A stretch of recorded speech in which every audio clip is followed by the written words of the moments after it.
Anganwadi workers हैं, सहायिका हैं, इनकी संख्या भी लगभग 11-11 हजार है और इनको जो सैलरी मिलती है, मानदेय मिलता है 11,500 रुपया और सहायिका को 6,500 रुपया।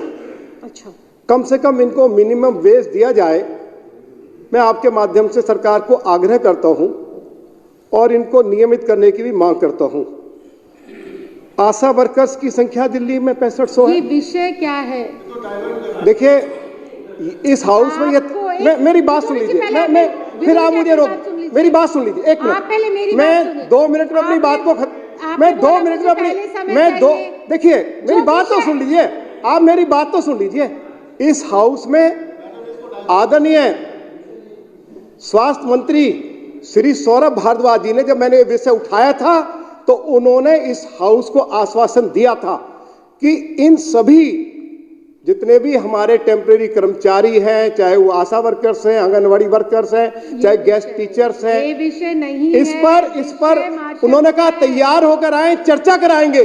तो आप केवल नहीं गेस्ट टीचर गेस्ट टीचर्स को भी, वोकेशनल टीचर्स को भी, होम गार्ड्स को भी, डीटीसी के कर्मचारियों को भी और सफाई कर्मचारियों को भी और दिल्ली सरकार में जितने भी टेम्परेरी कर्मचारी हैं उन सभी को नियमित करने का फैसला किया।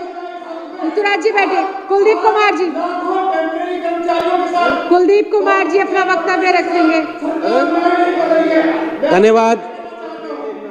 मैं आपका ध्यान आशा वर्करों की ओर दिलाना चाहता हूं और मेरी असेंबली में भी लास्ट वीक भी डेलीगेशन आशा वर्करों की आई थी। आशा वर्कर हमारे हेल्थ सिस्टम में बड़ा इंपॉर्टेंट रोल प्ले करती हैं और फ्रंट लाइन वर्कर का काम करती हैं। लगभग हर मोहल्ले, हर गली और हर घर तक आशा वर्कर का जाना होता है और बर्थ से लेकर डेथ तक का सारा ब्यौरा भी यही रखती हैं। जच्चा, बच्चा और सीनियर सिटीजन, इनकी हेल्थ सिस्टम के अंदर पूरा इनका तमाम व्यवस्थाएं, अरेंजमेंट्स कराना इनका इम्पोर्टेंट रोल होता है। और कोविड पीरियड के दौरान भी जब एक व्यक्ति दूसरे व्यक्ति को टच करने से, इन्फेक्शन की वजह से, डर की वजह से एक दूसरे की मदद नहीं कर रहा था, उस दौरान में भी इन आशा वर्करों ने घर घर जाके ऑक्सीमीटर, ऑक्सीजन लेवल चेक करना और तमाम सुविधाएं जो भी वो अवेलेबल थी वो सारी घर घर तक मुहैया कराई। और इसके अलावा तमाम जगह पे मेडिकल फैसिलिटीज़ भी अवेलेबल कराने में इनका बड़ा इंपॉर्टेंट रोल है। लेकिन आशा वर्करों को कई बेसिक फैसिलिटीज़ नहीं है, ना तो इनकी कोई मिनिमम वेज है, ना इनको कोई मेडिकल फैसिलिटी पर्सनली अपने या परिवार के लिए मिलती, ना रिटायरमेंट के बाद किसी तरह का कोई बेनिफिट होता। और ये तमाम इश्यूज़ को लेके आशा वर्कर मेरे पास ऑफिस में मिलने डेलीगेशन आई थी।